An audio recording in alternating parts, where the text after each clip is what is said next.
Hi മക്കളെ, ആഷിഖ് സാറാണ്. Important ആയിട്ട് നിങ്ങൾക്ക് ക്രിസ്മസ് എക്സാമിന് ചോദിക്കാൻ പോകുന്ന ഒരു ചോദ്യം പരിചയപ്പെട്ടാലോ? Yes, this is the question. Features of north Indian plains, ഉത്തരേന്ത്യൻ സമതലങ്ങളുടെ സവിശേഷതകൾ എന്തൊക്കെയാണ്? ഇതിൽ നിങ്ങൾ ഇങ്ങനൊരു ചോദ്യം വരും. 4 മാർക്കിനുള്ള ഇമ്പോർട്ടൻറ്റ് ക്വസ്റ്റ്യൻ ആയിരിക്കും. നിങ്ങൾക്ക് എന്ത് ചെയ്യുക, 4 പോയിന്റ്സ് എങ്കിലും നിങ്ങൾ അറ്റ്ലീസ്റ്റ് കൊടുക്കണം. ഫസ്റ്റ് പോയിന്റ് എന്താണ് മക്കളെ? ഫെർട്ടൈൽ സോയിലാണ്, അതായത് ഫലഭൂയിഷ്ടമായ മണ്ണാണ് ഉത്തരേന്ത്യൻ സമതലങ്ങളിലുള്ളത്. സെക്കൻഡ് പോയിന്റ് എന്താണ് മക്കളെ?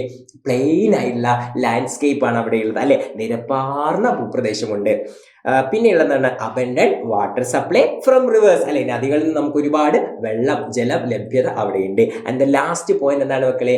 തിക്ലി പോപ്പുലേറ്റഡ് ആണ്, എന്ന് വെച്ചാൽ ജനനിബിഡമാണ്, ഒരുപാട് ആളുകൾ അവിടെ താമസിക്കുന്നുണ്ട്. ഓക്കെ, 4 മാർക്ക് നിങ്ങൾക്ക് പോസിബിൾ ആയിട്ട് ചോദിക്കാവുന്ന ഏരിയ ആണ്. സോ നിങ്ങൾ അത് അടിപൊളിയായിട്ട് പഠിച്ചിരിക്കുക. സോ ഇതുപോലുള്ള ഒരുപാട് കാര്യങ്ങൾ സെറ്റ് ആയിട്ട് പഠിച്ചു വരുന്ന എൻഡ് ഗെയിം, അതായത് നമുക്ക് എന്താണ് ക്രിസ്മസ് എക്സാമിൽ അടുക്കുന്ന സമയത്ത് ഒരുപാട് കാര്യങ്ങൾ അടിപൊളിയായിട്ട് പഠിക്കുന്ന എക്സാംസ് ക്വസ്റ്റ്യൻസ് ഒക്കെ ഡിസ്കസ് ചെയ്യുന്ന അടിപൊളിയായിട്ടുള്ള ഒരു ബാച്ച് സൈലത്തിലുണ്ട്. സോ നിങ്ങൾ എല്ലാവരും ആ ഒരു ബാച്ചിലേക്ക് ജോയിൻ ചെയ്യുക. ആ ബാച്ചാണ് ബേസിക്കലി അവഞ്ചേഴ്സ് എന്നുള്ള ബാച്ച്. സോ അതിൽ നിങ്ങൾക്ക് എന്താണ് 15% ഓഫോടുകൂടെ നിങ്ങൾക്ക് എന്ത് ചെയ്യാൻ പറ്റും, ഇപ്പം പെട്ടെന്ന് ജോയിൻ ചെയ്യാൻ പറ്റും. സോ നിങ്ങൾ എന്ത് ചെയ്യുക, പെട്ടെന്ന് ജോയിൻ ചെയ്യുക. ഇത് നിങ്ങൾക്ക് അടിപൊളിയായിട്ടുള്ള ലൈവായിട്ടുള്ള റെക്കോർഡഡ് ആയിട്ടുള്ള സെഷൻസ് ഒക്കെ അടിപൊളിയായിട്ട് പ്രൊവൈഡ് ചെയ്യും. പ്ലസ് എന്താണ് മോഡൽ ക്വസ്റ്റ്യൻ പേപ്പറും മോഡൽ ക്രിസ്മസ് എക്സാം പേപ്പറും ഒക്കെ നിങ്ങൾക്ക് ഇതിലുണ്ടായിരിക്കും. സോ എൻ്റെ മക്കൾ എന്ത് ചെയ്യുക, പെട്ടെന്ന് ജോയിൻ ചെയ്യാം. താങ്ക്